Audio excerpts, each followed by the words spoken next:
Namo tassa bhagavato arahato samma sambuddhassa. Namo tassa bhagavato arahato samma sambuddhassa. Namo tassa bhagavato arahato samma sambuddhassa. Viriya samatang adittah indriya sama indriyanang cha samatang pativijja tatacha nimittang ganha hiti. Dear Venerable Brother, dear Dhamma friends, so actually we were discussing Sona Sutta, which is available in Anguttara Nikaya Chakka Nipata, where Buddha admonished Venerable Sona. So if I summarize what we did last time, Venerable Sona is coming from a very rich family and he ordained at his young age, and he is diligently practicing at Rajagaha, and it is called in the Cool Grove. So Cool Grove is a cemetery and it's a secluded place, and Venerable Sona at that time practicing there, and he was doing so much of walking meditation, and his walking path even shed blood, and people have and the monks have seen that, noticed that, because he is exerting too much effort.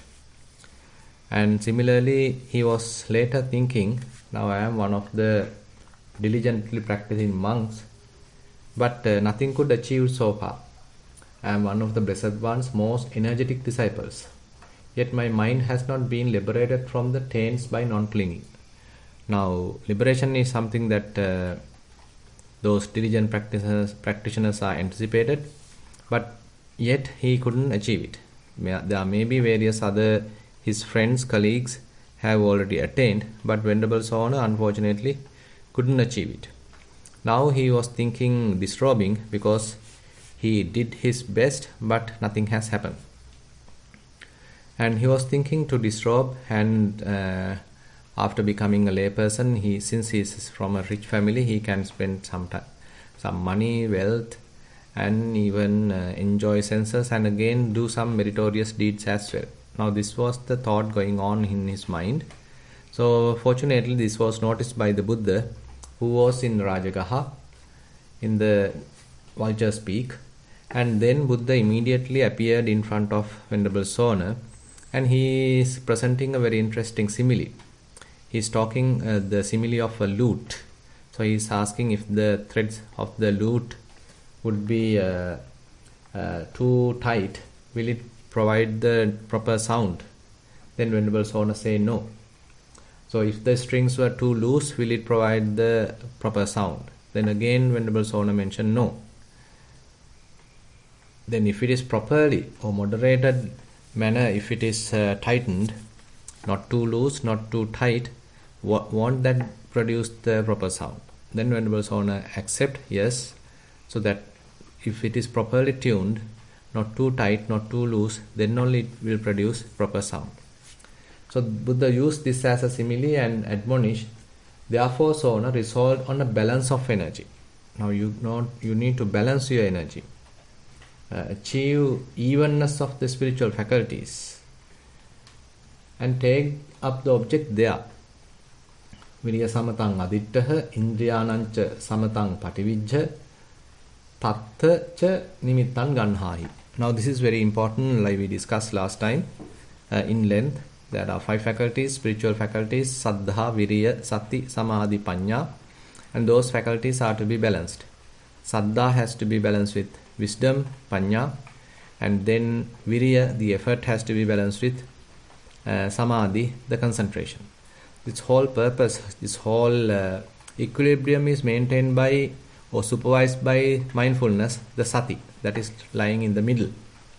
So this is very interesting situation, because even though we are talking here, you might even read this from the book, but what is really mentioned here cannot understand until we get into practice. So through the practice only we can understand what is really going on. What is this saddha, what is this virya, what is this sati, what is this samadhi, what is this panya, and how all these things are to be balanced. So as we discussed, so at the beginning you may have a lot of need to have a lot of energy, because mind is wandering. There are the hindrances. But once hindrances are fairly subsided, now you need to properly adjust the effort. If you are maintaining the same amount of effort, your mind get restless, become restless. Now this is something one might experientially understand. One needs to experientially understand. So once the energy is properly balanced, then there's a possibility of further extending the samadhi, further improving, refining the concentration. Unless effort is not controlled like that or reduced like that, the concentration may not arise. So the concentration and the energy are somewhat appear like interconnected, and if you reduce energy too much, then you might even fall asleep. Now therefore the proper amount of energy is something that you need to practically understand. Similarly, if there are too much concentration and if it overwhelms the whole practice, then mindfulness would not be in the supervision. You may get into a higher concentrated state once you sit within couple of seconds, within couple of minutes, and you may be in a kind of a strong samadhi. But that is not the situation that we are aiming for.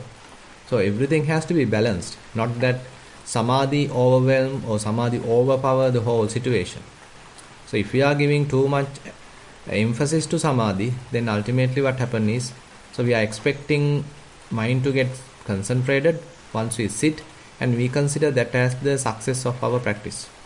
So this is something that most people go wrong, because when as beginners, when our mind is so much restless, distracted, so we have the aim of achieving samadhi.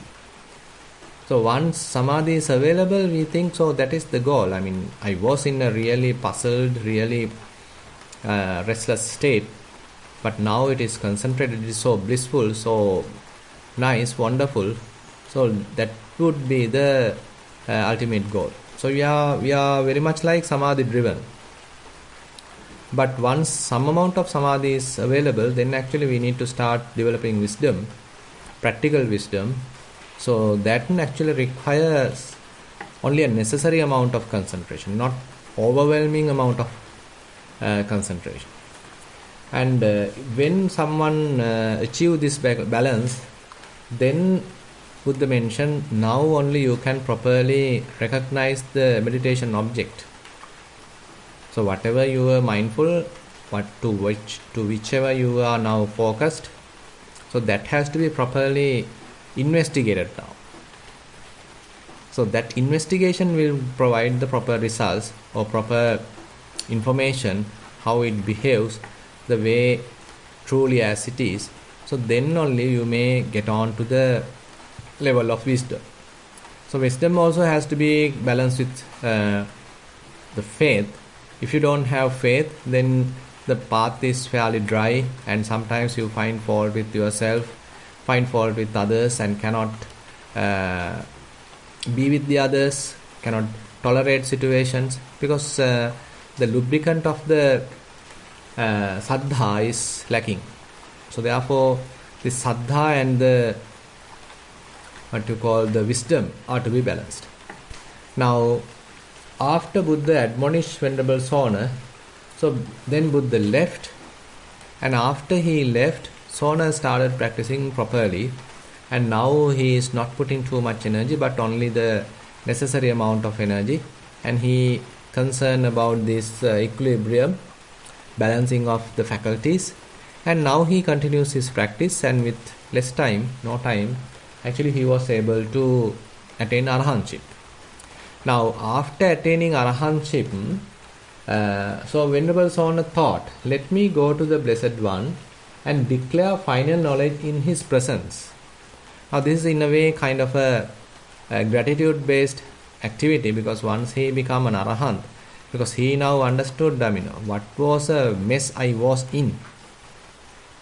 He was trying diligently but unsuccessful, utter failure, and he wanted to disrobe, and then Buddha came and advised, and now he was successful.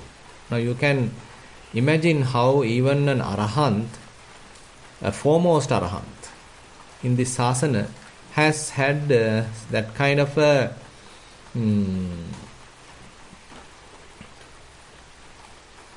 doubtful situation, because he was not confident enough, or he was not aware of this balancing of effort, and he is putting a lot of effort to his practice, but ultimately not achieving the necessary results, and he was thinking of disrobing.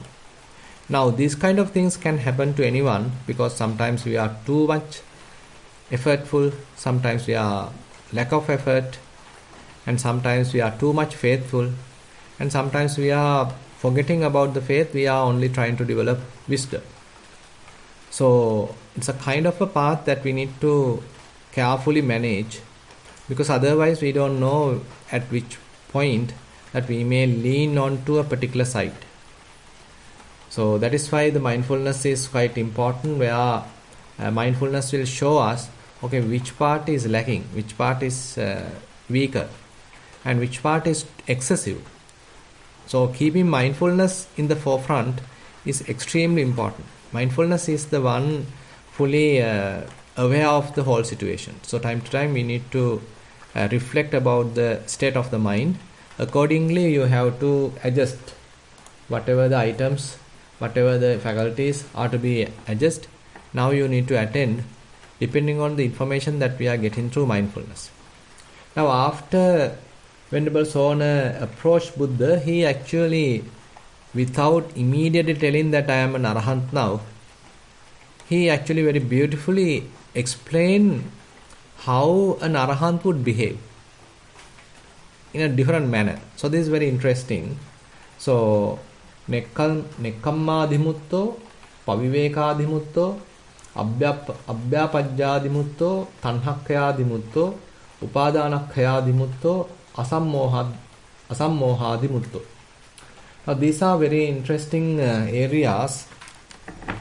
Actually, how he is presenting himself as an arahant. Actually, Buddha may know that he has done the job, but how he is putting it very factual manner is very interesting. Rather than he immediately, now I am an arahant, he is explaining certain qualities of an arahant. And what are the qualities? Nekkammadhimutto. Now he is telling, Kevalam saddha mattakam nuna ayang ayasma nissaya nekkammadhimutto nakopanetam bhante evang dattabba. Now when a particular monk is associating a forest, when a particular monk is following, say, some strict rules, and say a particular person, say even a lay person, not attending parties or not attending other typical worldly activities, so he or she is trying to have a kind of a renunciative attitude. So someone might think that he or she is doing it out of faith, because based on faith one can do that. Say when someone is living in a monastery, so he has a lot of faith on his teacher, so out of faith he can also maintain a fair amount of renunciative thoughts. So giving up all the luxurious items and giving up all other parties and all those say socializing activities, and fairly concerned about the renunciation, adhere to the rules. And even layperson may have a good faith on a particular teacher. As a result of that, he is abandoning all sorts of other activities and trying to adhere to a particular lifestyle which is more like a monk's life. So those are possible, and those are some people are doing even. Now, an outsider, when looking this situation, may interpret it thinking that he is doing it out of faith. So many people are doing it out of faith, and here Venerable Sona mentioned, if we are considering an arahant, we can't come to such kind of a conclusion. An arahant is not continuing his renunciative life out of faith. But he has a more sublime kind of a quality. That's why he is maintaining that renunciative life. So that is actually Buddha, this Venerable Sona mentioned. Kaya ragassa vita ragatta nekkam madhimutto hoti. Kaya dosassa vita dosatta nekkam madhimutto hoti. Kaya mohassa vita mohatta nekkam madhimutto hoti. Kaya ragassa vita ragatta. Now he has completely uprooted raga, lust. As a result of that, his mind is naturally bent towards nekkam. Naturally, his mind is inclined towards a nekkam, enunciation.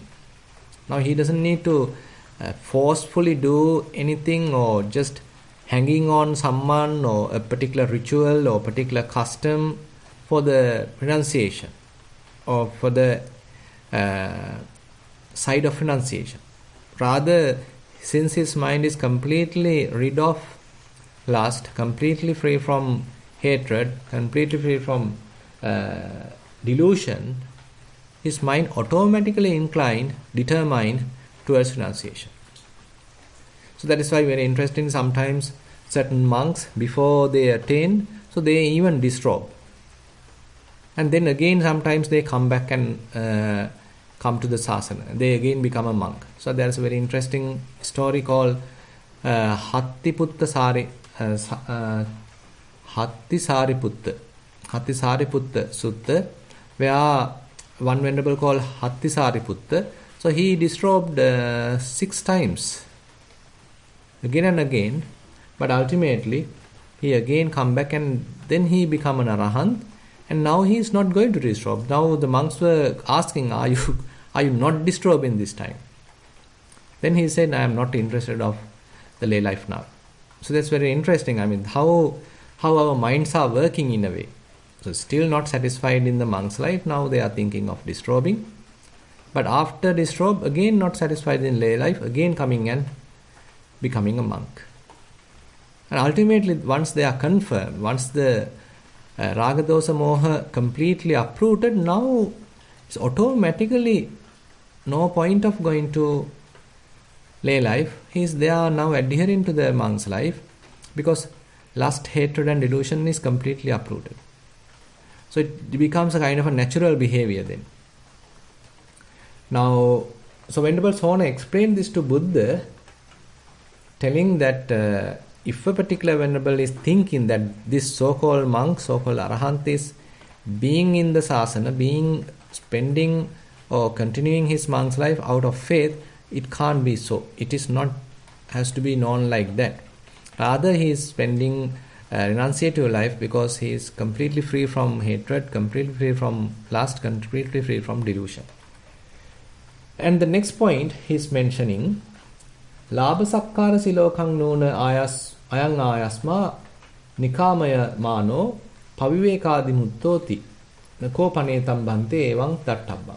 Now you know certain monks, so they can lead a kind of a paviveka, kind of a seclusion, and aiming for seclusion, thinking of having fame and gain. Now after becoming a monk, someone can get famous. So people start knowing him and people start venerating him and coming and expecting his blessings and putting on the pedestal and venerating, and all sorts of such fame, gain starts to happen. If he's a little known monk, maybe a good preacher, so he's started to be known by many others, and even today it is so popular. Now one may spend time in the television, maybe broadcasting many Dhamma sermons over the radio, or nowadays people starts putting a YouTube channel. So many possibilities are there for one to become popular. Now in order to further popularize, one can even use a forest. So he interprets himself as a forest monk, just to get gain, just to become more famous. So that is possible. Now, when one is living in the forest, therefore certain person, certain another monk may interpret that thinking or telling this particular monk is living in the forest expecting such kind of a gain and fame. Could it be this venerable one is intent upon solitude because he is hankering after gain, honor and praise? Because people like monks to be in the forest. People really praise such kind of a diligent practice. And people really like that monks living in such a secluded life. So thinking that as a way of getting praised, one can live like that. Now, Venerable Sona mentioned here, now if the person is really an arahant, so that is not the intention. He still maintain that secluded life. He may continue the secluded life, but not aiming any gain, fame or praise. He is living such kind of a solitude life because he is completely free from lobha, dosa, moha, lust, hatred and delusion. Because when lust, hatred and delusion is completely free, uprooted, so his mind is automatically in the seclusion. He prefers seclusion. So that becomes his inherent quality. Not that he is aiming any gain, fame, etc. But his mind is automatically like to be in the seclusion. Dwell in seclusion. So Venerable Sona explained this also to the Buddha. Now the third one, Silabbata paramasang nona ayang ayasma sarato pacca gaccanto abhyapajjadi muttoti noko panetam bhante evang dattappa. Now, one is living a harmless life. Is it because he is adhering to Vinaya rules? Now, as lay people, so you are giving a precept, Panatipata Veramani Sikkhapadan Samadhiyami. Now I am abstaining from killing animals, living beings. And you can little expand it, not harming anyone. Now is it merely because of that rule are you maintaining such kind of a life? You are maintaining a very harmless, non-afflictive life. Is it just because of that rule? And again, in the societies, so there are so many rules and regulations. So if you kill an animal, there is no much matter. But if you kill a man, then definitely you will be in big trouble. So are you refraining from killing? Is it due to this law? A country has many laws. So is it just because of that are you refraining from killing? And again, as monks, we have many rules. So we can't kill a man, we can't kill animals. So is it merely because of these rules that are we abiding by such kind of a harmless life? So when someone is maintaining such life, kind of a harmless life, so another person can interpret telling that, okay, this particular person is living like that because there is a rule, either established by the society or either established by the monastic code. So that is why he is maintaining a harmless life. If there is no such, rule, then he would be a different person. But since there is a rule established, that is why this person is behaving like a harmless person. So Venerable Sona mentioned you can't tell like that for an arahant. So arahant is still maintaining a very harmless life, non-afflictive life, because he is completely free from lust, completely free from hatred, completely free from delusion. Now that is also interesting. So that means harmlessness or innocence become one of the inherent characteristics of a person when he is completely free from lust, hatred and delusion. Now we are getting into some kind of argument, we are getting into some kind of a quarrel, we are getting into some trouble, conflict with others because lust, hatred, delusion are available.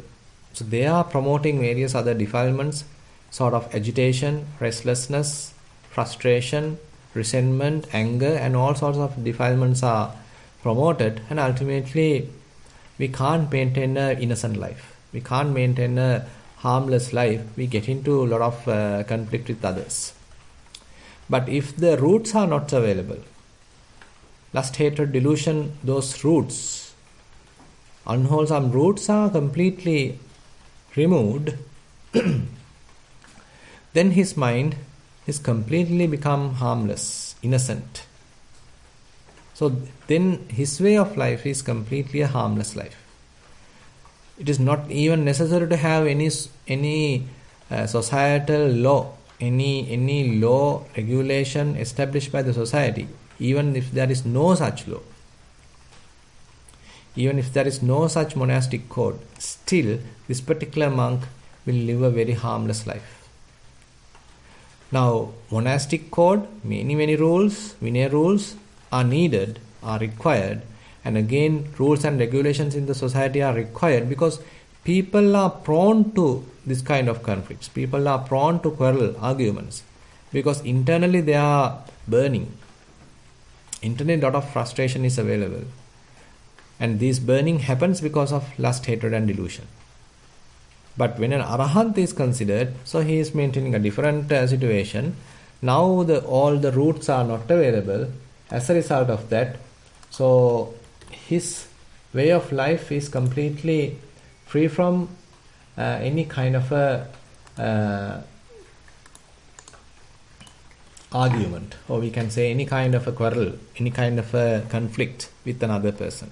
And he is maintaining a very harmless life. Now, after telling that, Venerable Sona, and actually the last 3 items are directly mentioned. He is Tanhakkayadimutto, Upadanakkayadimutto, and Asammohadimutto. Now, this, unlike the previous 3, actually I also have a little doubt here why there is no kind of a counterpart is not mentioned here. Countermeasure is not mentioned here. So immediately mention Kaya Ragassa Vita Ragatta Tanhakkayadimutto Hoti. Now, in this particular arahant, now there is no lust. He has completely removed lust. Now he still maintains Tanhakkayadimutto. So still maintain a life intent upon destruction of craving. So I have a little doubt why still an intention is necessary, because he is completely free from lust, craving right now. Because if the task is done, so why still have such kind of intention? But anyway, according to the Sutta, that is what it is mentioned. Kaya ragassa vitaragatta tanhakkayadimutto hoti. Now he has become vitaraga, free from lust. So his mind is inclined towards this uprooting of craving, destruction of craving. And then similarly, Venerable Sona mentioned intent upon destruction of clinging. Now typically our minds get clung into various things. When we see beautiful things, we get clung. If we hear something pleasant, probably we start enjoying it, clinging to it, attaching to it. So that is possible. And when there is a pleasant odor, that is also something we like to acquire. If there is a very tasty food, then we want to have more. So all these different sensations actually provide or promote desire in ourselves. And again, that is possible, promoted further, then mind get kind of clung to that, mind get grasping that. Then the bhava happens, the existence happens. So you are continuing this ongoing process again and again, becoming someone, completely losing the present moment, completely bewildered by that kind of a situation. So we are very much like incident driven, situation driven. We lose the present moment completely, and we are born to new state again and again. But when one is practicing, so one is trying to minimize that grasping, so that one remain in the present. So one remain the present in a peaceful manner. No need to go for any burdened, grasping state. Rather, spending a very pleasant, simple type of mindset. It is not burdened with grasping. So one may slowly understand that freedom. At the beginning, there are so much of different grasping, different clinging into many things. But slowly, as a result of the practice, one may understand how to maintain a life free from clinging, free from grasping. Now,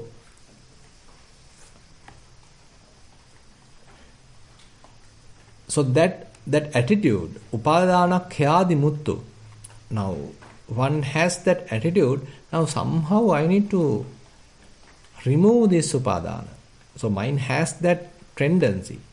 Mind has a kind of a tendency to always cling into something, always to grasp something. How can I remove that tendency? Always mind is trying to grasp something. How can I remove that tendency? Upadana khyadi muttu. All the upadana, all the different kinds of clinging has to be faded away.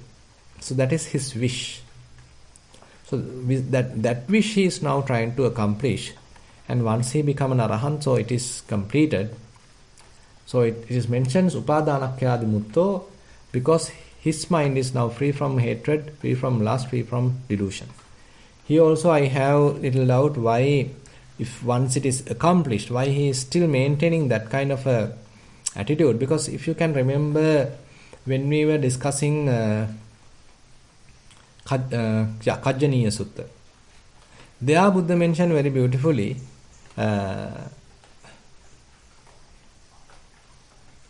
he was continuing abandoning things, and once he become an arahant, now he is not gaining, not abandoning, because now he has completed abandonment. Something like that. There's a very beautifully explained in the Kajjaniya Sutta by the Buddha.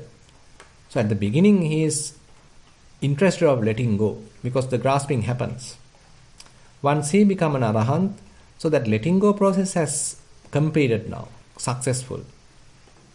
Now he is not interested in letting go even because it is done. But anyway, here in this Sona Sutta it is mentioned he is intent upon the destruction of clinging because he is devoid of lust. Through the destruction of lust. This little contradicting as far as I understand, but anyway, Sutta is going like that. And the sixth one, he is intent upon non-confusion because he is devoid of lust through the destruction of lust. Now, confusion happens because of the moha, because of the delusion. So, kind of a doubt happens in the mind, perplexity happens in the mind, and confusion happens in the mind. Now, all these are heavily because of the moha. So, you can't get a proper decision. You are not sure about the proper solution. So, mind get confused. You don't know what is really going on. You don't know the exact practice to follow. You don't know the proper practice. So likewise, there are maybe various reasons for you to get confused. And when one become an arahant, there is no such confusion at all. So the root of confusion has completely removed. So that is the moha, delusion. So delusion has completely uprooted. So here the statement is mentioning asam mohadi mutto. So assume that for the easy clarification we can say, so we have to maintain an attitude of asam mohadi mutto, an attitude of non-confusion. Intent upon non-confusion. Has to have a attitude that somehow to maintain the mind free from any confusion. Mind has to be simple. Mind has to be clear. Mind has to be very much like transparent. So you can see what's really going on. You are not deluded. Mind has that transparency. It is not that you are confused with so many matters related to the past, so many things going to do in the future, and now also you are deluded by so many things that you are enjoying. So then the mind is kind of cluttered, confused, burdened. But as the practice is continuing, so your mind start cleansing, and fair amount of clarity of mind going to be arised. So now you can see through things.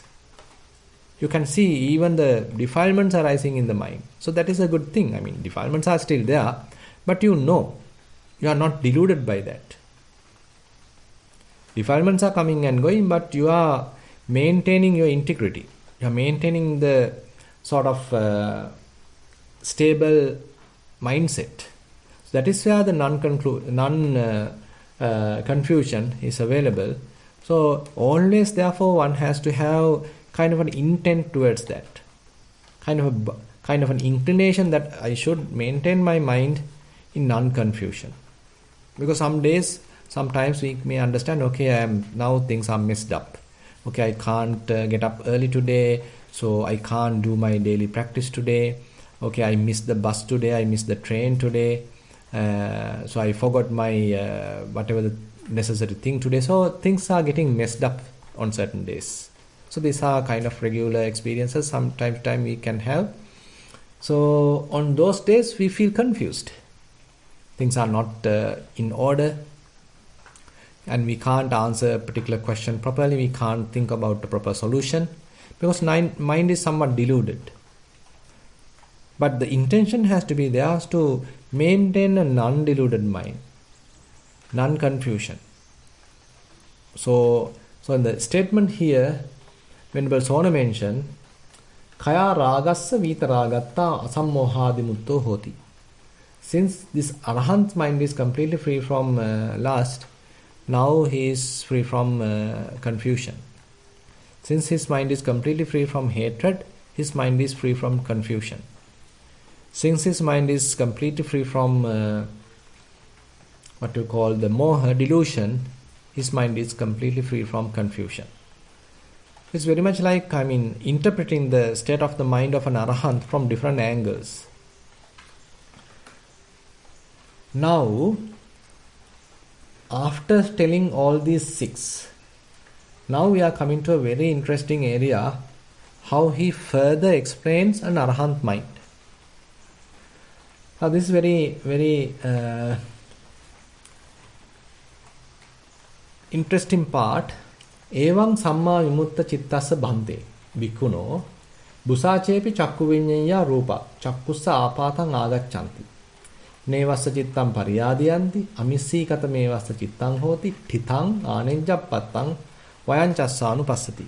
Now this is exactly has to happen even when one become an Arahant, but when in one's mind is fairly in the vipassana practice. Now we can't, Arahant is endowed by this.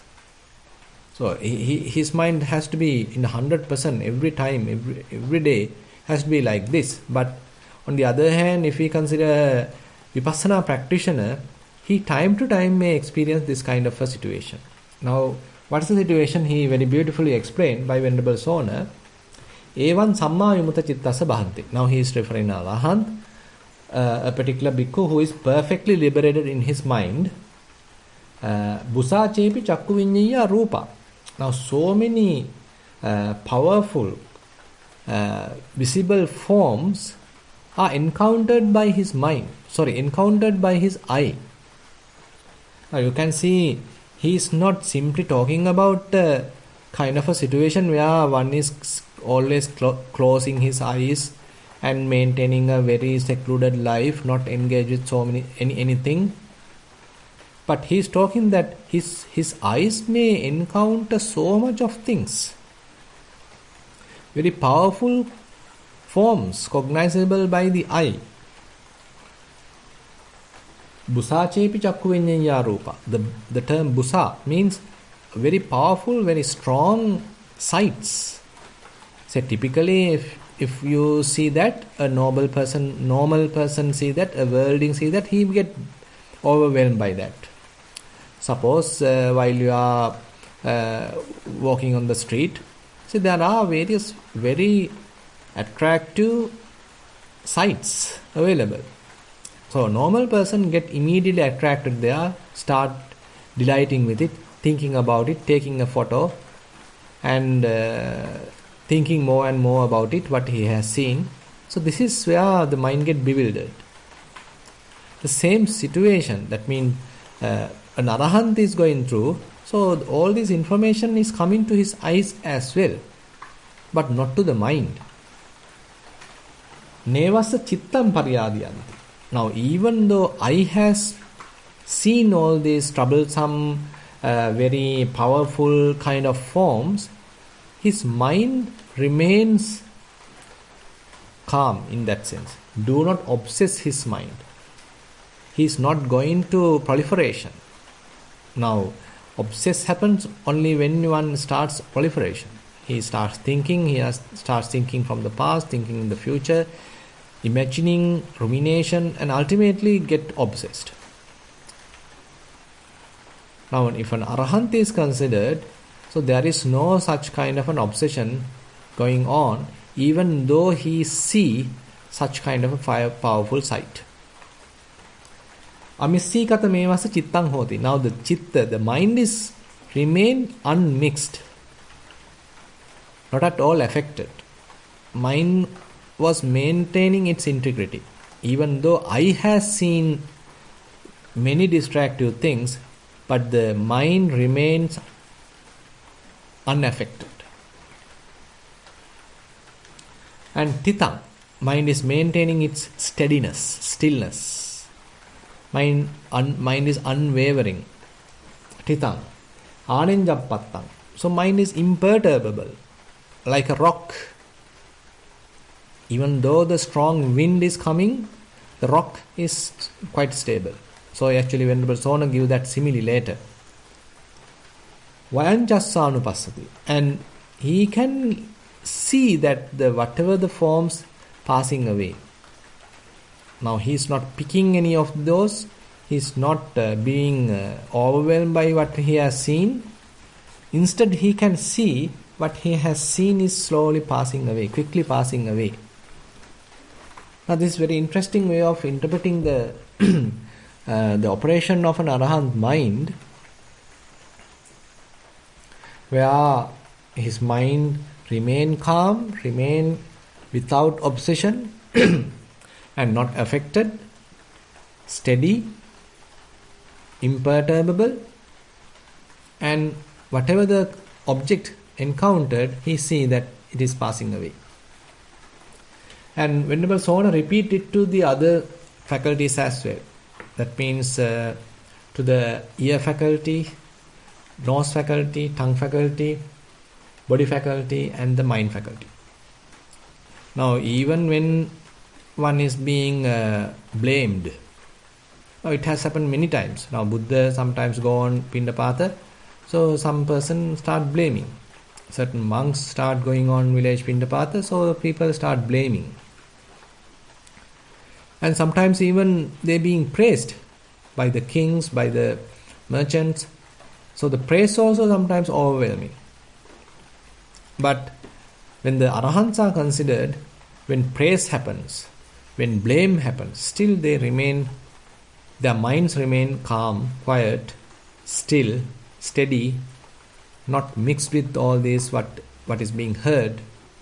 And they see that what is heard is fading away. Similarly, there may be pleasant odors or unpleasant odors. When they encounter that, still they are able to maintain that integrity. And similarly, probably they may get some delicious food. If another person receive that, probably he may go through kind of a pretty greedy kind of an attitude. But if a monk, an Arahant is received it, if it is a really delicious food, still his mind remain calm. His mind is not overpowered by the greed. His mind is unmixed, steady, still, quiet. And he see these, whatever the taste, passing away.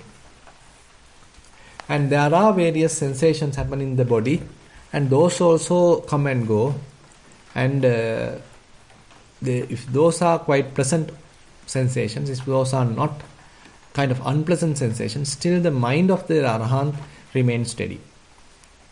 And now actually Venerable Sona give the simile Suppose, Bhante, there was a stone mountain without clefts or fissures, one solid mass. And if a violent rainstorm should come from east, it could not make it quake, wobble and tremble. If a violent rainstorm should come from the west, from the north, from the south, it could not make it quake, wobble and tremble. So similarly, Venerable Sona mentioned, if an Arahant is concerned, so even the powerful forms cognized by the eye happens, so his mind remains steady. And even when the very powerful sounds happen, his mind remains steady. For the odors, smells, taste, sensations, even the thoughts are the same. Now the same thing is actually interpreted as a verse, Nekkammang adhimuttassa pavivekancha chetaso abhyapajjadimuttassa upadanakkayassacha tanhakkayadimuttassa asammohancha chetaso disva ayatanuppadam samma chittang vimucchati. Now Venerable Sona mentioned, if one is intent on renunciation and solitude of mind, if one is intent on non-affliction and the destruction of clinging, if one is intent on cravings destruction and non-confusion of mind, when one sees the sense bases arising, one's mind is completely liberated. Now actually what we have discussed is fairly summarized in these few verses, so I don't think I need to repeat it again. One important thing here is Disva Ayatanuppadam. Now you are diligent, maintaining an eye of all the faculties, and you might notice that various forms coming and going, various sounds coming and going, various odors coming and going, various states happening, arising and passing away, sensations arising and passing away, thoughts also arising and passing away. Seeing this happens at each sense base, Disva Ayatanuppadam Samma Chittang Vimucchati. So the mind get liberated, mind become clean, mind become clear, because mind is not attached to any of those.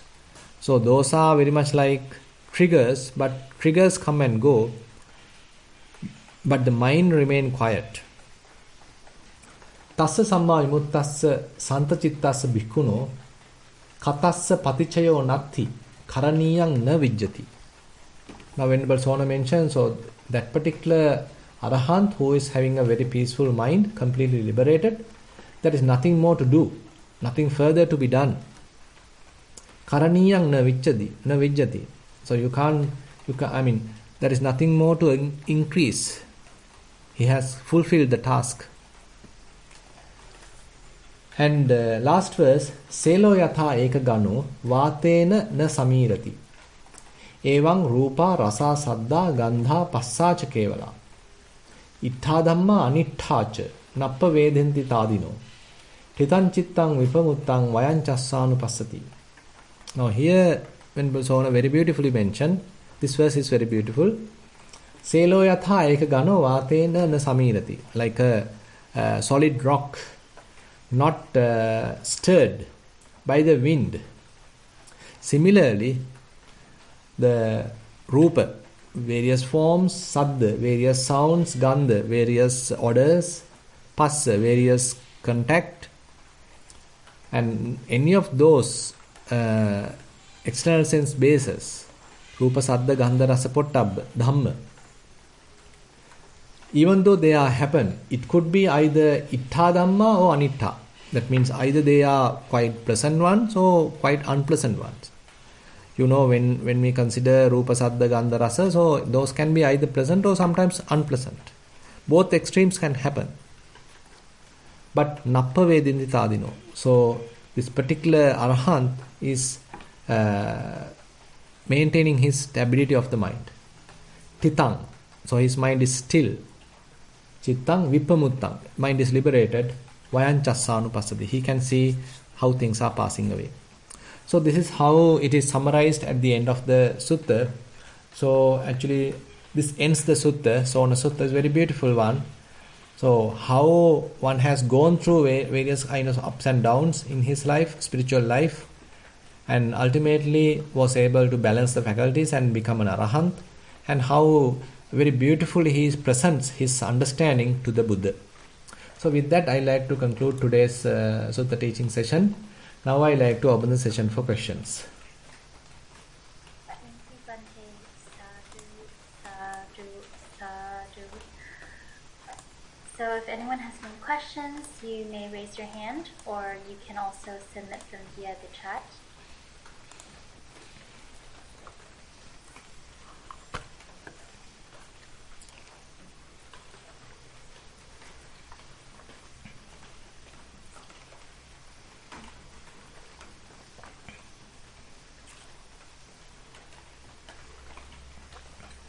All are experiencing the stillness of the mind, so very good.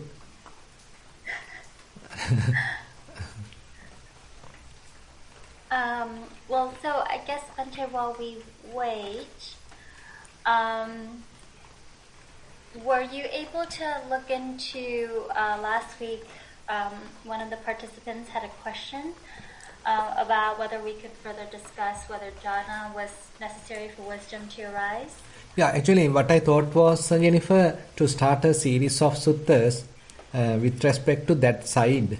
So maybe from next time we can start that, because rather than just giving a answer, so there are various suttas Buddha discuss with respect to jhana and samadhi practice, and we can explore those suttas and see what Buddha has discussed, what Buddha has taught, and what other teachers are also talking about it. So like that we'll start a new series which is primarily talking about the samadhi. Okay, well, yeah. Thank you, Bhante. Yeah. Because it's a kind of a tricky side, so and different people interpret differently. So I mean, while going through some suttas, probably we can get some insight. Yeah. Mm-hmm. Yeah. Wonderful.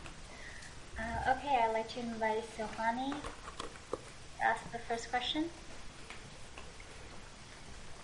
Thank you, Jennifer. Avasarai Bhante. Yeah.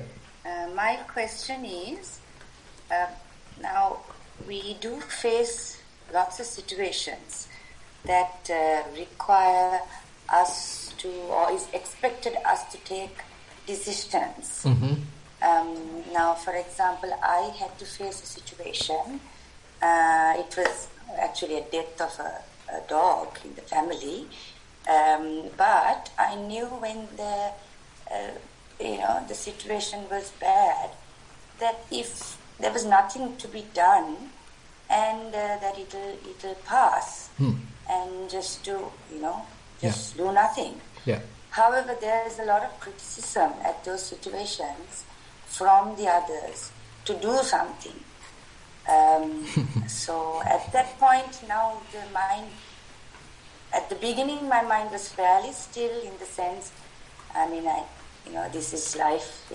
Everything arises and passes. This dog is also going to die in a few hours or whatever. It was quite calm and accepting. However, the criticism again disturbed. Mm-hmm. Yeah. So how does that? How does one deal with that? Exactly. Yeah, very interesting question. Actually, if you can remember when we were discussing, I think I discussed Pansuddhovaka Sutta, where Buddha pointed out different kinds of thoughts. Say the very easy categories are the what you call the sensual thoughts, hate-related thoughts or ill-will thoughts, and thoughts of ill will. Or the other one is the what you call this kama vitakka, vyapada vitakka, vihinsa vitakka. That is thoughts of doing some harm. Now these are in a way quite easy to understand, so we can quickly recognize them when it is available. But again, Buddha mentioned about another very subtle kinds of thoughts where appear like reasonable, appear like rational. As a result of that, we start thinking about it, and ultimately we get confused. Now, one of them is considered as how another person would think about me. What is the perspective he has about me? What is the kind of a attitude he may have about me? Kind of an I-centered thinking that how another person would think about me. Now that happens when someone is criticizing us, when someone is making an argument, or someone is giving their opinion, because they are giving so much of opinions, and those may be valid or not valid, but ultimately it gives us a kind of a different manner, that it disturbs us thinking, okay, why these people are thinking like that? Why are they interpreting like that? I know I did my best, but they are not happy about it and they are giving their opinion. So that disturbs me because I am expecting kind of an approval from them as well. So I am somewhat dependent on their opinion. So I have done something correct. So I expect an approval from others as well because I did the correct thing. But on the other hand, if we think carefully, so this is here kind of a self-affirmation is something that we are expecting. So we always expect, okay, others to respect me, others to appreciate my decisions, others to agree on my decisions. They have to approve my decisions, they have to approve my way of life. They should have the proper perspective about my way of life. So they should not misunderstand me. They should always have the proper understanding about me. So this is the way of attitude we have typically. So anavanyatti patisangyutta vitakka. So this is the Pali term Buddha referred in that Pansundovaka Sutta. Anavanyatti patisangyutta vitakka. So we are expecting, or we are thinking, a certain thought is appearing in the mind, how another person would think about me. So I think this is the way that we are interpreting whenever we go through this kind of a situation. So why they are thinking like that? Why they are criticizing? Why they are giving those opinions? So these are still I-related, I-centered way of thinking. So on the other hand, what we can say is, we don't need to worry about it. We don't need to worry if we know that we did the best thing, we were taking care of it, taking care of the person, whoever, and we did our best. Others may have 1,000 opinions that we can't stop. We can't ask them to all agree with us or to have the same opinion as we have. We can't expect that. We can never expect that. So on the other hand, what we can say is, we have to have a kind of a stable mind, even though they are criticizing, even though they are giving various other opinions. If we are honestly done the best, that's it. It is very subtle, Bhante. Exactly. Now, yeah, I understand. I knew that as well. And there is also this propensity to succumb to their requests. Exactly. And then in the rush, or not in the rush, in that process, I know I'm creating unnecessary akusal, but then, so we are getting to confusion. We are getting to more confusion. Yes. Yeah. So actually, that's why I mean, so we can't always expect others to agree with us, others to approve what we do. So that is the world. Even though we do the 100% correct thing, we get some form of a criticism. That is the way. And when you are doing something only, you are getting also. If you are maintaining a very kind of a passive life, you won't get it even. But when you are actively doing some activity, you are going through some incidents, then definitely there are various criticisms, praise are going on. And if we relate this to today's sutta, so this is the kind of worldly way of happening things. And are we capable of maintaining our mind undisturbed? So this is some kind of a skill that we need to develop. So if we get a little disturbed, if we still feel panic, feel kind of threatened, that means, so whatever we heard has penetrated in. It has disturbed the mind. Now if the Arahant is considered, So he never get disturbed like that. He never get stressed like that. So this is something that we can relate with our situation and how an arahant would behave. So in that way we can have a kind of a direction towards the practice. So more my practice improve, I have to have a kind of a stable mind. Among all these difficulties, I have to have kind of a stable mind. So just a quick another point that came to mind is so we may actually in action do something that is required by like to maintain peace or whatever or outwardly, but the mind is at peace. So mind understands it's all arising and passing, and that's it, and finish it then and there. Is it? Yeah. Actually, that is the place we are well attuned with the practice.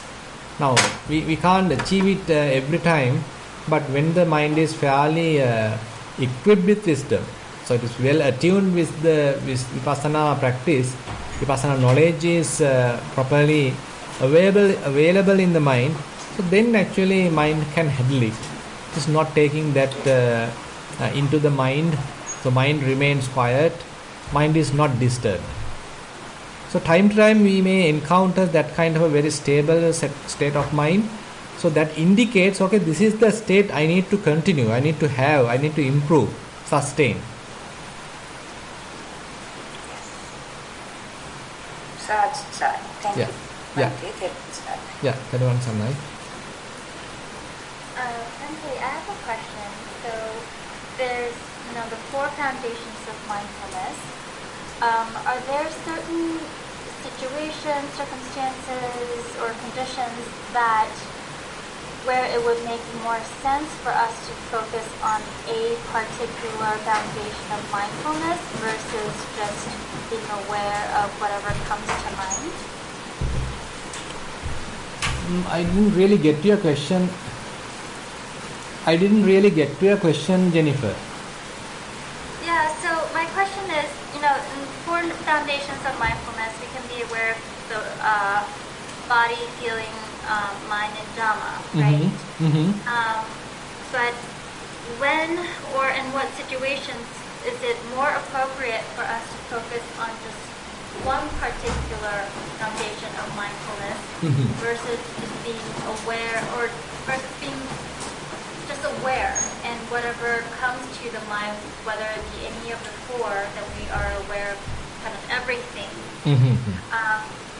Because I guess it's just something in my practice where, generally speaking, I'm just practicing awareness overall, although the mind naturally does, start with focusing on the body and then eventually moving to more subtle things like the mind and, other foundations of mindfulness. But when does it actually make sense for us to maybe further develop and hone in on one particular foundation? Yeah, actually now another interesting point is here.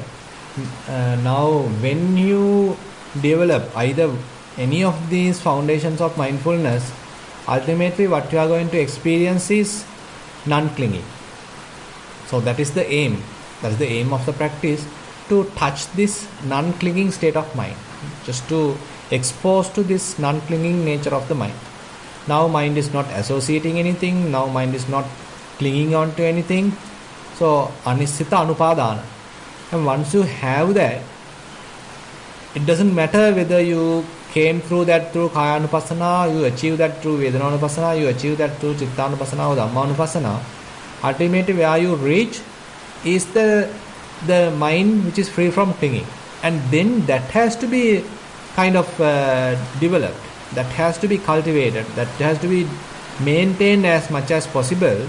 So that has to be your attitude in a way. And while you are doing that, suppose your mind get attached to something related to the body. Now probably you can do Kayanupassana again a little bit in order to expose, in order to realize the passing away nature of whatever the phenomena. That is one option. Or else you can simply do the Chittanupassana to recognize the clinging nature of the mind, because it may be bodily phenomena, but what is attached is your mind. So probably you can reflect about the mind to understand that clinging nature. Then the clinging may reduce and fade away and ultimately again become free. So therefore we can't give a kind of a strict answer here. It depends on what is happening quite quickly. Now if you consider this Indriya Bhavana Sutta, so Buddha mentioned, say you have seen something and through that you understood, okay, mind has come to kind of an agitated state. Yeah, somehow quickly you recover. You don't need to go through a kind of a prescription, okay, this is the way I need to do it, this is the exact way I need to do it. But rather, once you are familiar with so many different techniques, whatever the technique you can use. So more you are familiarized with all the 4 foundations of mindfulness, you feel free to use any of these. There is no any particular order mentioned. Whatever working out, you can use.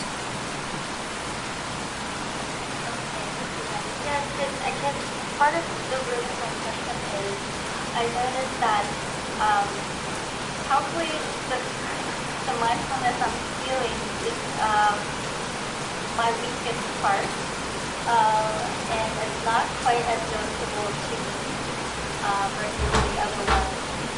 So that's why I was asking whether it's beneficial to further develop, let's say, certain parts of our mindfulness that's more weaker, or should we focus on our strengths and focus on the mindfulness that we can best adapt to?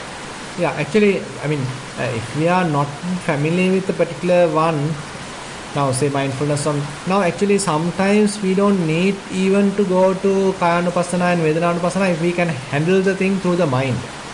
Because when we are coming to the state of non-grasping, and if we are trying to maintain that state for a long time, then there's a tendency that we are more and more dealing with the mind.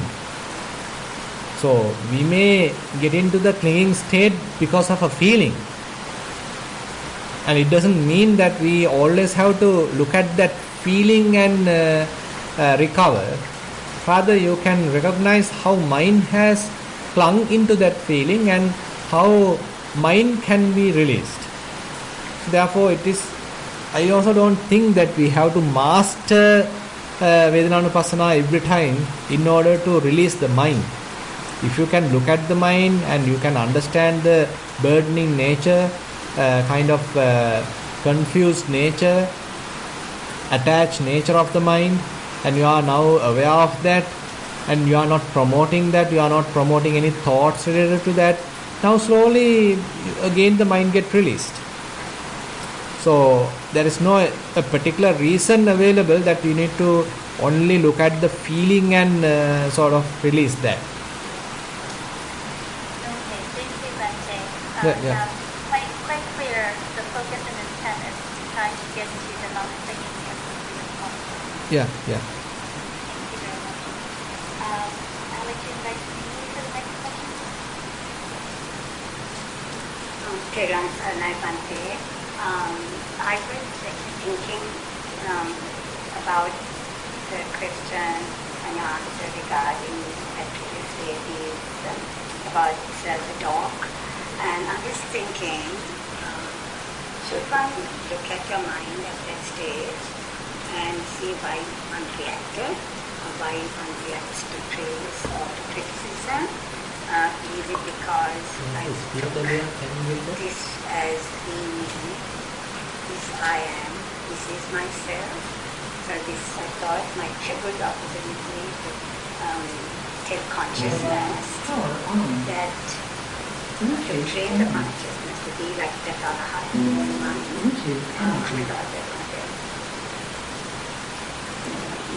part that you can try to train to do like Anija, not to have the unshakable, invertible mind. And tell yourself that all these opportunities, this is not myself. And then find out why am I reacting? I'm reacting because I've taken this as myself. Can't keep training one mind like that, can't you? Yeah, I think, we definitely can train like that, because we don't need to identify these things as mine or myself. So these, ultimately what is heard is nothing but sounds, and the thoughts are also just merely thoughts. So likewise, we can start kind of a disclaiming type of process without trying to consider these things as so solid, substantial things. We can simply use our understanding to disclaim these things. So no problem. Many approaches may be available, many methods may be available to overcome that confusion. Disclaiming like that, thinking that they are not me, not mine, myself, no problem. Thank you, Auntie. Yeah.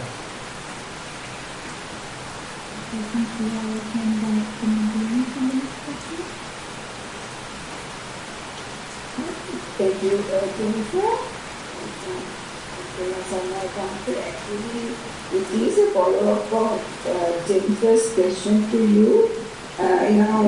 Just wanted to make a comment and see what you have to say about it. Now, when we do the Goenka method, it is purely focused on sensations and nothing else. Absolutely, that alone, nothing else. So when you get, good at it, so that is using one type and not any of the others, right? So isn't that what you were just saying, Dante? That you can use one of the methods and work on that?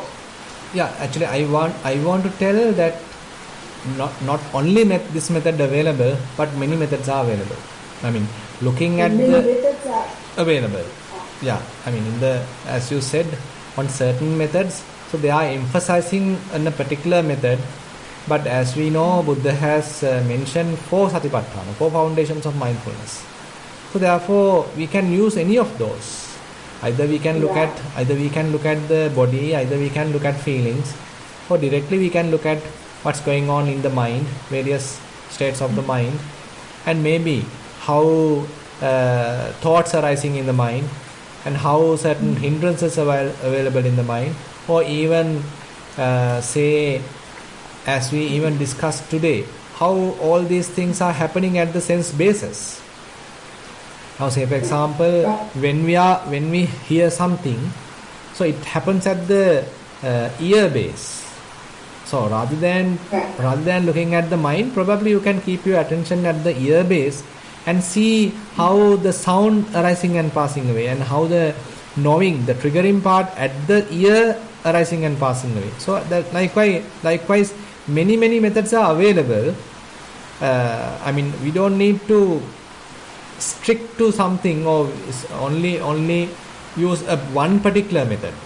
If you are familiar with that and you are quite conversant about it, no harm in using that either. But many methods are available. But then I started off with it, but since I got accustomed to it and know the Dhamma much more, when I just started going to, I didn't know any of this. Mm-hmm. Now I do all 4. But Yeah. I started with that. So even when I meditate, I feel the sensations. Yeah. I don't do the Goenka, staring, but even if I do Anapana, the sensations come. Yes. So is that okay? Definitely, no problem. Sensations are available every time.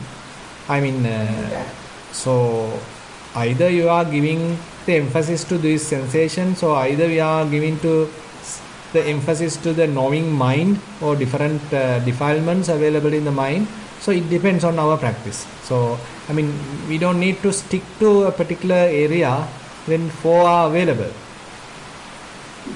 Yeah. But there are also another, these sensations. Yeah. Now in the tradition, the sensations come very strongly. But when I do the Anapana also, the sensations come.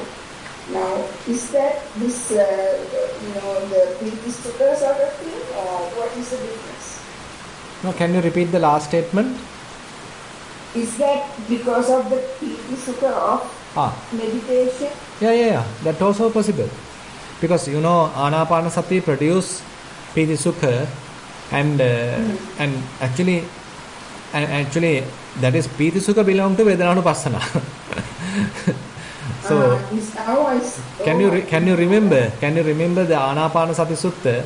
So Buddha explained 16 steps. Four steps belong to Kayanupassana, 4 steps belong to Vedananupassana. So the Piti Sukha actually belong to Vedananupassana. So is that, are you saying that when I'm in that kind of a stage that I'm in the first jhana then? Actually, it depends. Actually, the point is,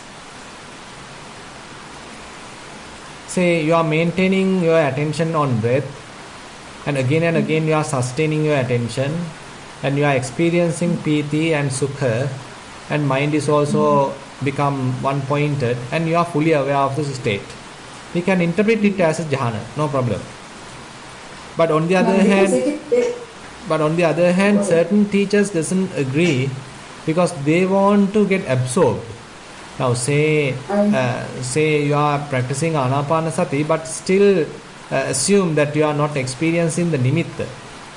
The kind of a nimitta arising with Anapanasati samatha practice. And some teachers actually want you to have that nimitta and absorb to that nimitta. Then only they consider it as a jhana. So these are different levels of concentration, we can say. At the beginning also you are experiencing jhana factors to some extent. But on the other hand, Go ahead. But on the other hand, certain others are emphasizing, you need to have a very extreme, deep type of samadhi. You can only have that using that nimitta. You need to get absorbed to that. So that is how another school of thought is interpreting that. But the Piti Sutta is very intense. So I don't know. Then I think now one rule of thumb available in the Vipassana practice is for you to look at what is more intense, look at what is more prominent. Now at this point, if you feel that this Piti Sutta is more prominent, now best thing is to look at it. I mean, you can step back and look at it objectively. Then you can learn how these Piti Sukha also coming and going, arising and passing away. So you can start Vipassana practice using the Piti Sukha. Right. Okay. Yeah. Thank you, Bhante. Yeah. Thank you, Bhante, to you. Thank you.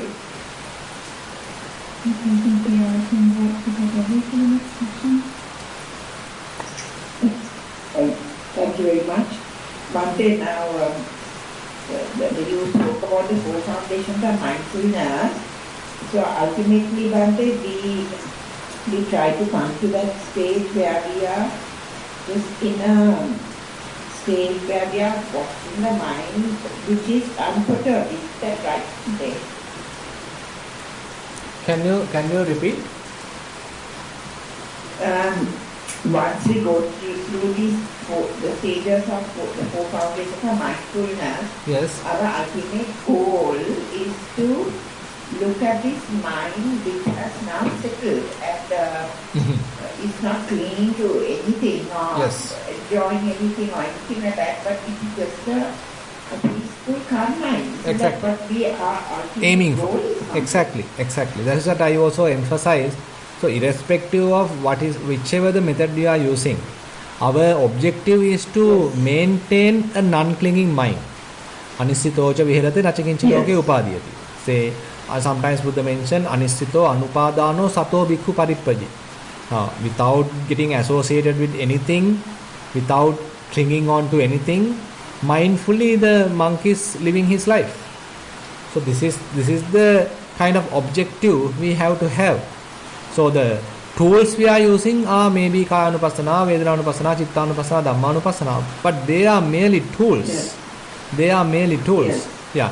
Actually, there's a very interesting way that Venerable Katakurunde Jnanananda Bhante interpreted. So he used Kayanupassana, Vedananupassana, Chittanupassana, Dhammanupassana as a simile of scaffolding.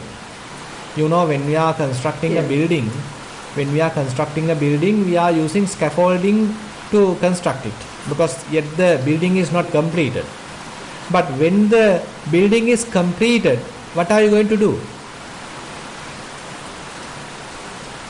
Enjoy the building and stay in the building. Exactly.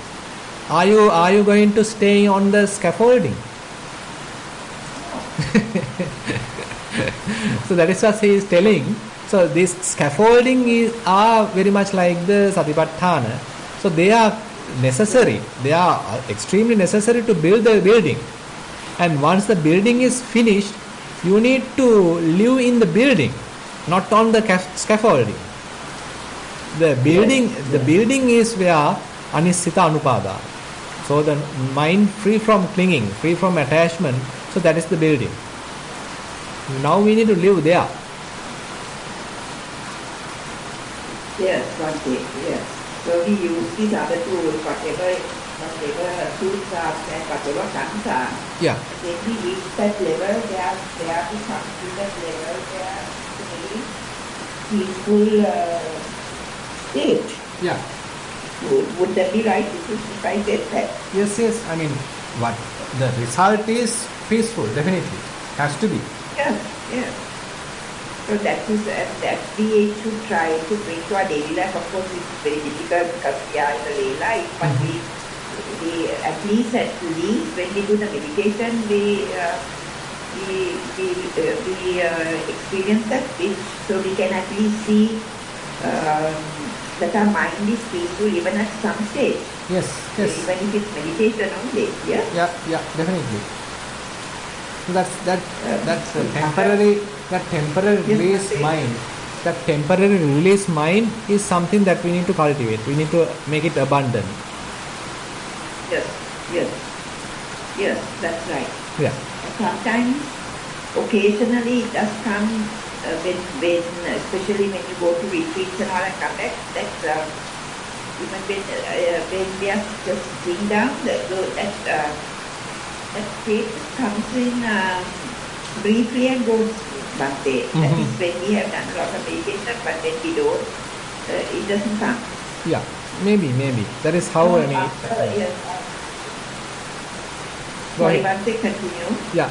So actually, that is how I mean. When we are into practice, so they start coming because we are more preparing the conducive courses in the retreat environment. Yes. But once we come back home, probably we are not having that opportunity, so we are quickly losing it.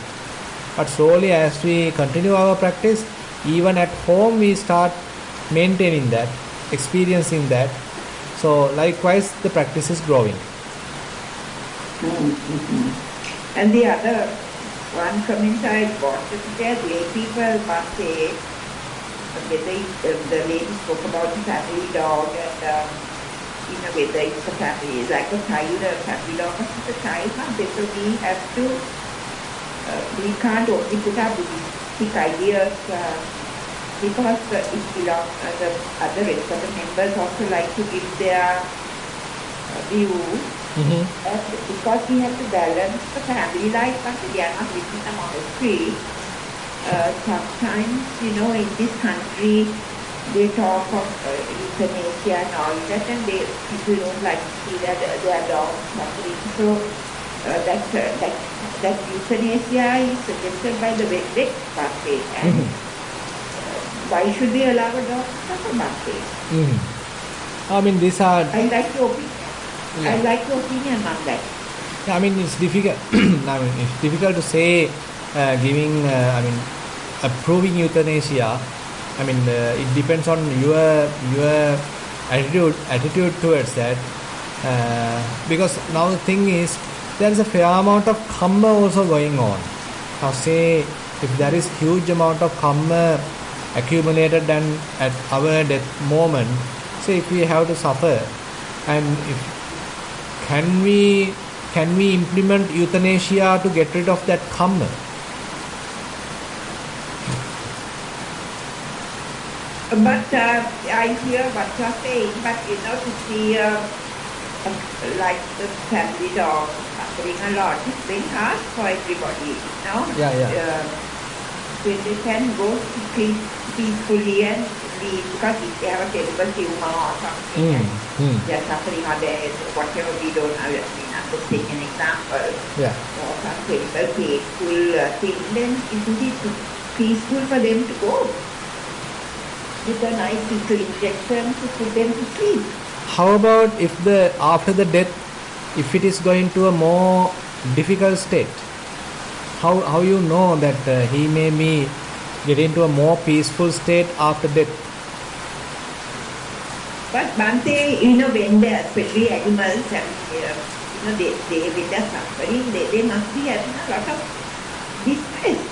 True. I mean, Now I know. Now I pass away, it's different, but a lot of pain, there is a lot of distress. When there is distress, you automatically form bad karma because you're in a state of distress. Sure. I fully understand what you are telling, but the kind of someone can argue. Now suppose, forget about the dog. Now suppose there's a loved one, and there's a loved one. He or she is going through utter suffering. And now you as a family member, you are trying to implement euthanasia. Now how you know very well after death this person is going to have a blissful life or have a kind of a peaceful life after death? What is the kind of assurance we have? That's the thing. No, we don't know. That's the point. We don't know that way. That's why regarding... They are in a lot of pain. So that's what I want to tell you. Pain and struggling, then they might end up in a worse place. Yeah. Is So, that right? No, that's the thing. So regarding euthanasia, different people can have different attitude, different opinions. Because one thing is we can't tolerate that. We can't see that our loved one is suffering. So we don't have that much of patience, tolerance to see that another person is suffering, because we are overwhelmed by the compassion or something like that. On the other hand, we don't know exactly what would be his next birth. And say as a human being, that's the thing. As a human being, assume that we know the amount of suffering we have, but if the person is supposed to be reborn in the hell realm, so the suffering available at the hell realm is more and more intense than the suffering we have in the utter form, even in the human realm.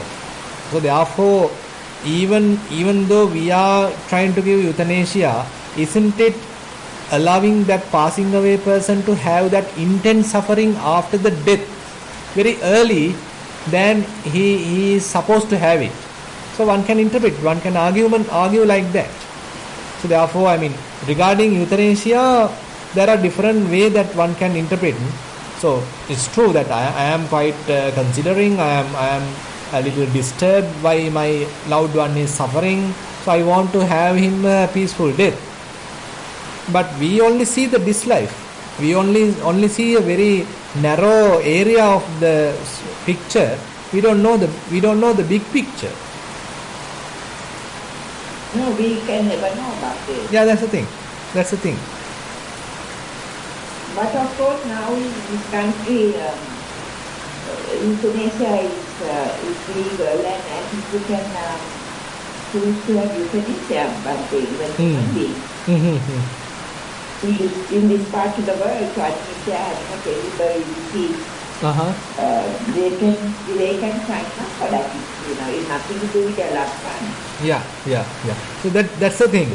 So if it is the will of the person, then no problem. As far as we can say, So it happens from the will of the person, but not because of the will of the relatives.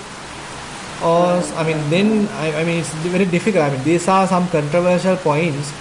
So where we can look at the problem in many different angles. Of course. Yeah. Of course. So that's what I want to. I also can simply tell, okay, I am agree. Okay, you just implement euthanasia, but rather than telling them, so we can look at the problem in many different angles and analyze, because these different possibilities are available.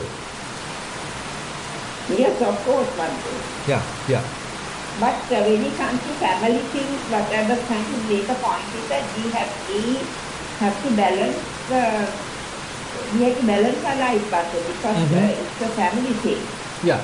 So whether we may want something because we take it to system, but others are not as deeply to that aspect, so they may want other things. So we have to balance everything to one thing. Sure. And then that is a big factor also in one thing. Yeah. Now, this is not limited to lay life. Yeah, actually, I am experiencing huge rain today, so that's why I am struggling to go through the situation.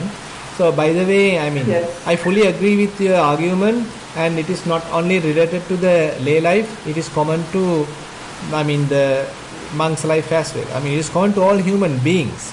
So, we always have different situations, difficult situations.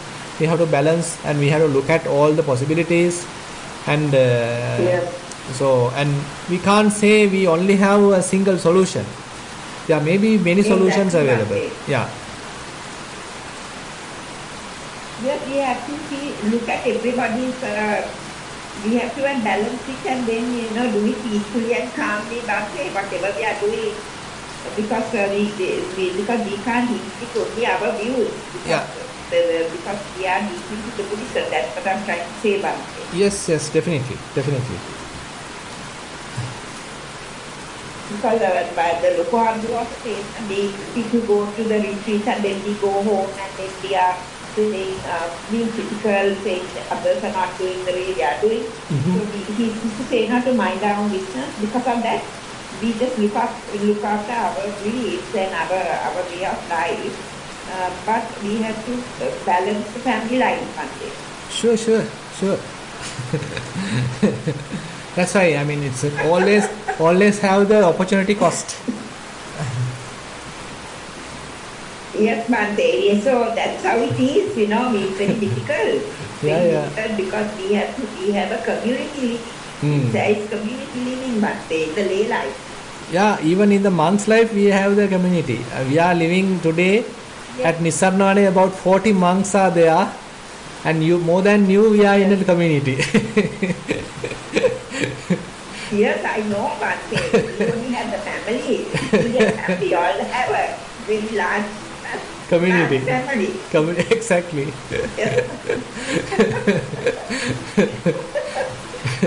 Bhante, thank you. Yeah. Thank you. That was just a comment, Bhante.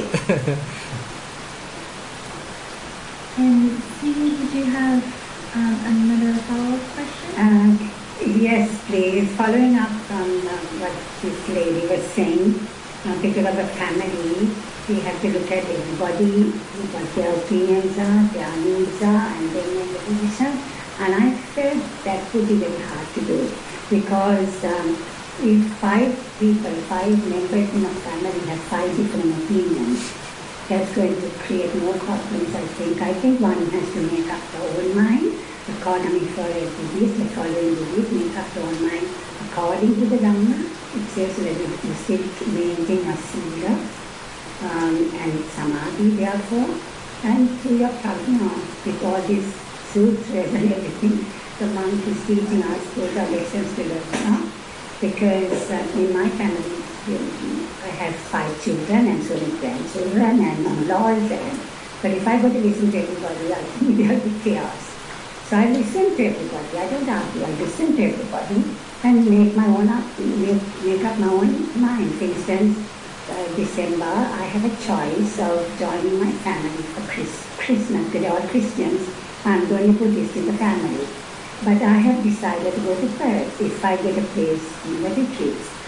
So it's like that, and they respect me for it because I say it in a nice way, and I help them towards their Christmas things as well, make a Christmas pudding or something and leave it for them.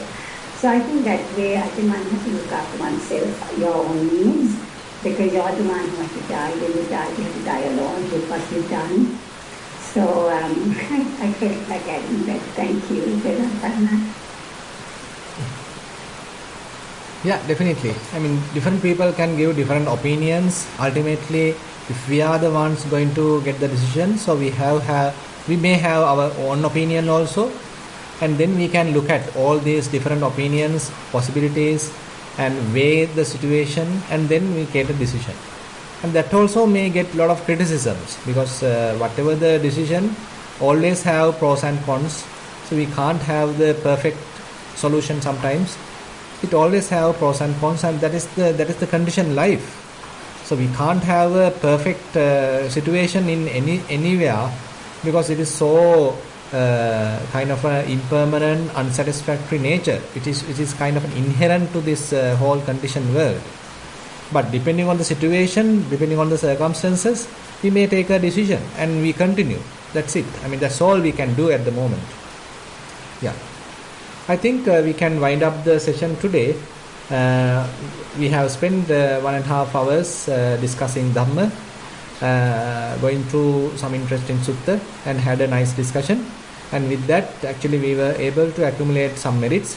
We share these merits with all the celestial beings, with all the past relatives, and we share these merits with all the beings who are in need of merits. And we wish these merits help us also to attain path, fruition, nibbana. While keeping these good wishes in our mind, let's recite the traditional verses. Ettavatacha amhehi sambatang punya sampadang sabbe deva anumodantu sabba sampatti siddhya. Ettavatacha amhehi sambatang punya sampadang sabbe bhuta anumodantu sabba sampatti siddhya. Ettavatacha amhehi sambatang punya sampadang sabbe satta anumodantu sabba sampatti siddhya. Akasattha ca bummatta devanaga mahiddhika punyantang anumoditva chirang rakkantu sasanang. Akasattha ca bummatta devanaga mahiddhika punyantang anumoditva chirang rakkantu desanang. Akasattha ca bummatta devanaga mahiddhika punyantang anumoditva chirang rakkantu mamparang. Idang vo ñātīnaṁ hotu sukita huntu ñātayo. Idang vo ñātīnaṁ hotu sukita huntu ñātayo. Idang vo ñātīnaṁ hotu sukita huntu ñātayo. Imina punya kammena māme bāla samāgamo satang samāgamo hotu yāva nibbāna pattiyā. Imina punya kammena māme bāla samāgamo satang samāgamo hotu yāva nibbāna pattiyā. Imina punya kammena māme bāla samāgamo satang samāgamo hotu yāva nibbāna pattiyā. Sadhu, sadhu, sadhu.